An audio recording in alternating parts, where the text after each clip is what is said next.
Welcome to Morgantown, where it's senior day for prolific quarterback Pat White. The school has honored him with a whiteout crowd, and the weather conditions have cooperated as well. It's an all-white night in West Virginia.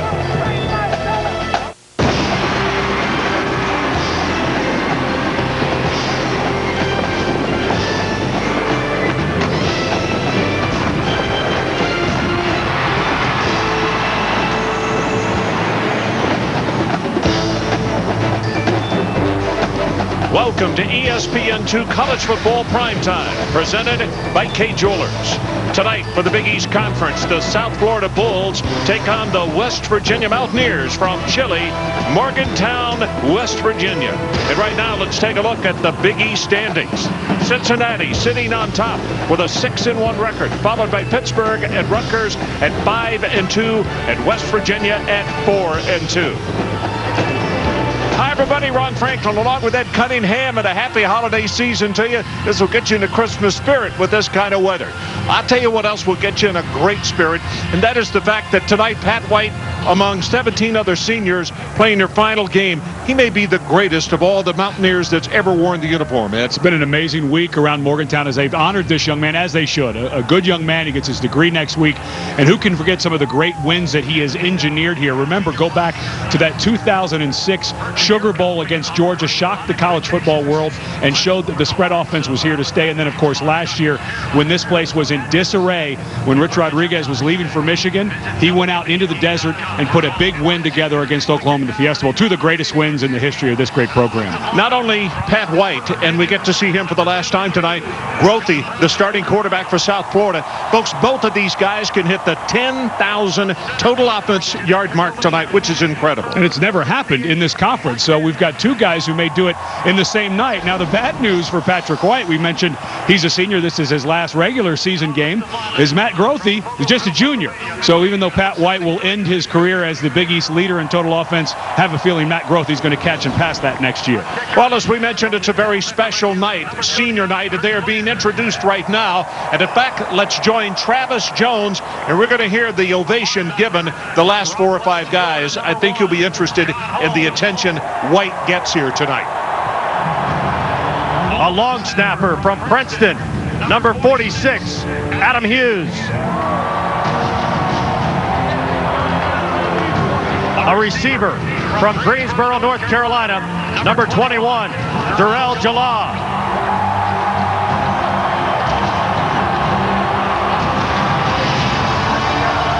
A defensive back from Whistler, Alabama, number 2, Ellis Langster.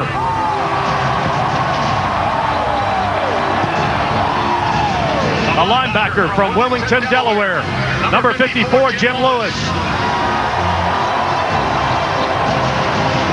A defensive lineman from Naples, Florida, number 98, Pat Liebig.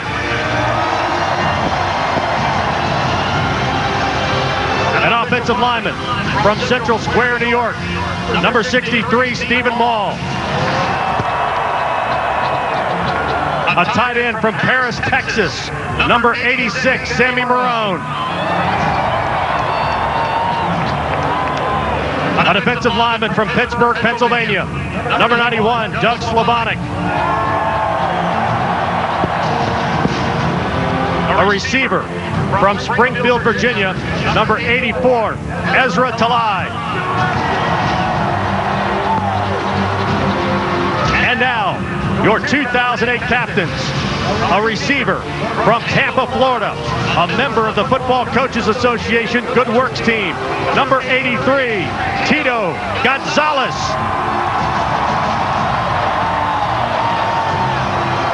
A linebacker from Monroeville, Pennsylvania, this year's leading tackler, number 44, Morty Ivey.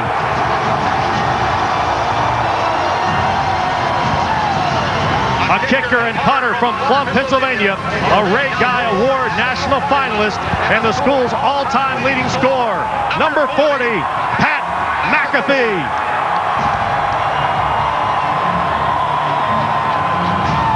An offensive lineman from Cincinnati, Ohio, number 62, All-American, Ryan Stanchek.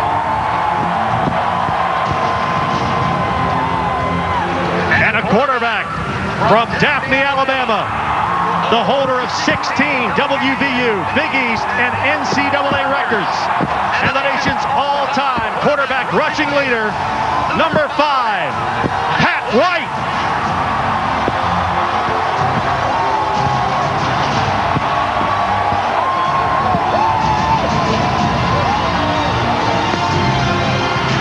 And now, let's bring on the Mountaineers.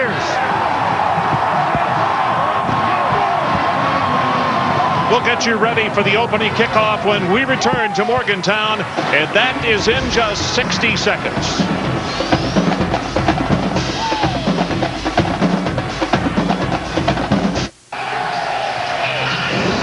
Welcome back to Jimmy D Week on ESPN and the battle to wipe out cancer. It was Jim Balvano who memorably told us to never give up. The weather for tonight, and it's going to be a cold one. The temperature will continue to drop. It is 28 degrees right now. It feels like 21, and for the forecast, more snow. Let's go to the sideline and be joined by the third member of our broadcast team, and he's got more on the weather conditions tonight. Jack Harut, how is it down there? Ron, it's cold, but it's also snowing. And for Matt Grothe, it's the first time that he will be playing in the snow. In fact, all week, he was excited about the fact that he might get the chance to play in the snow. He said, the snow isn't going to bother me as long as there isn't wind, and that's the good news. There isn't. Hard to believe, but he is an Alabama kid. Pat White has never played in the snow either. I asked him, I said, well, what about the cold? He says, Jack, the cold doesn't bother me. The first thing I do when my defense goes out, I find a warm spot on the bench. I'm going to go try and find one now myself, okay? Okay, Jack. The two head coaches in this ball game tonight. Bill Stewart, 7-4 record in his first season as the head coach at West Virginia. And the man across the way is the only head coach that the Bulls program has ever had. And, of course, we are talking about Jim Levitt. And I think it's his intensity that will keep him warm tonight. I don't know. I would suspect he doesn't even have very many layers on there. This man's heart races during a game. Well, about 2.5 hours ago, we were sitting here in the booth. And we looked, and I turned to you. I said, isn't that Levitt walking across the field? Didn't have a hat on, didn't have a coat on. And he was walking the full 100 yards, headed back to his locker room. So you're exactly right. His emotions run high, regardless of what's going on. And he had an interesting thing to say about the cold. He said he hoped it was going to snow. He said because the young men will like that. They will enjoy it. And there he is coming through. I'm sure he had to dust off his hair by the time he got to just, just a casual jaunt through the snow as Lancaster will take the kickoff and bring it out across the 40 to close to the 45-yard line. Pat White, 32 yards on the return, and West Virginia will have excellent starting field position. And this is a defense that Pat White and West Virginia has really struggled against in the last 2 years. 32 total points in 2 straight losses to South Florida. Pat White banged up a couple of years ago, had an ankle sprain, still played but not well last year, was knocked out of the game with a thigh bruise. So not just looking up to put some numbers up, but he'd like to get through this game healthy.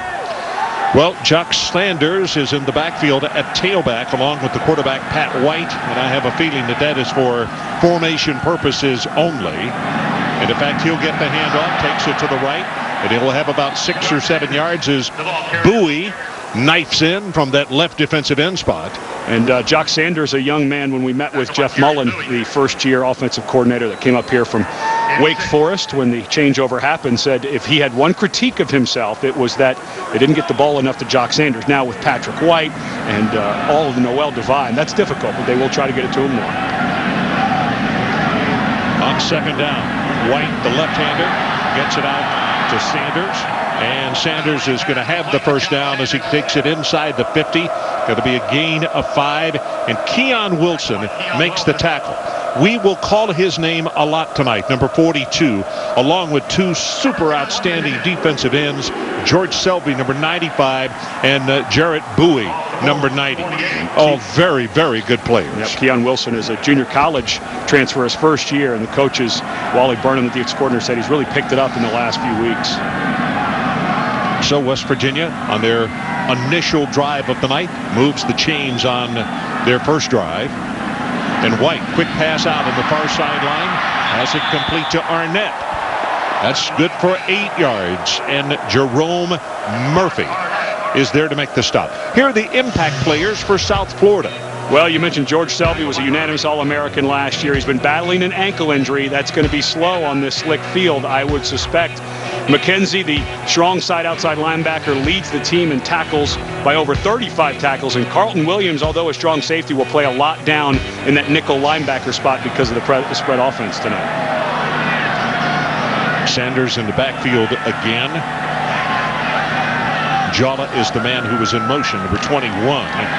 And they give it to Sanders. Finds a little bit of breathing room, and that's enough for the first down in the vicinity of the 36. Keon Wilson there to make the tackle again. Let's go down to the sideline and check in once again with Jack Aru. Jack? Ron, take a close look at Pat White's hands. He is wearing gloves. I asked him before the game. He said, I've practiced with him. I've also run some plays during games with him. He says, you got to remember, I'm a big Pittsburgh Steelers fan. He says, doesn't Ben Roethlisberger wear gloves? That's a good point. Yeah, it is. Well, pumps it once, looks back to the other side, and he's going to run it. And he is totally dangerous from this posture, and he's close to the first down as Jerome Murphy will stop him after a gain of 10. And this is a new wrinkle to this offense. When Jeff Mullen came in, the thing that he studied was the 2 losses last year to South Florida and to Pittsburgh. And he noticed that they played all-man coverage and tried to lock the outside receivers down with their good corners. And so they put a little more drop-back package in there for Patrick White. He's picked it up very well. He's picked up the whole package quickly. And there he shows you even when he's covered, he's dangerous. He can get out and almost pick up the first down. Even on a snow-covered field. Well, that pass is going to be a little high and incomplete. Jala was the intended receiver. Redshirt senior out of Greensboro, North Carolina. And they went to a more pro-style passing attack when Coach Mullen got here. And Pat White has picked it up very well. And it's because of what South Florida has done to them the last couple of years defensively. This is a third down and short, and a down that we're going to talk about as Pat White takes it forward. Or Rogers takes it forward, actually. Now some of the players having to be separated besides where the play ended. And it looks as though from where the yellow line is, that's going to be enough for the first down. The point I was going to make, Ed, and we'll get you to talk more about this. Noel Devine, 170. Mark Rogers, running back, 185. Jock Sanders, 185. They're not very big at that position. They don't run a lot of tight ends into their ball games. The ruling on the prior play is under review. Yeah, they're obviously going to, I would assume, check the spot. Yeah. And the other thing is, no fullbacks. Yeah. So in short yardage situations, it's kind of tough on West Virginia. Pat White, I was right the first time. Yeah. He did hold on to the football. Yeah, he did. And here's the shot that we'll see. You know, of course, losing Owen Schmidt from last year, you're talking about the fullback, that takes a big oomph out of there. I think he's right on that line. I think he did get the first down from that angle. Remember, it has to be indisputable video evidence. But you cannot discount losing a guy like Steve Slayton, who's gone on to the next level and is playing sensationally well on Sundays now. But you lose Owen Schmidt. And that option attack is something they kind of had to change a little bit. Well, the official review continuing, and here comes the verdict. After review, the play stands is called on the field. First down.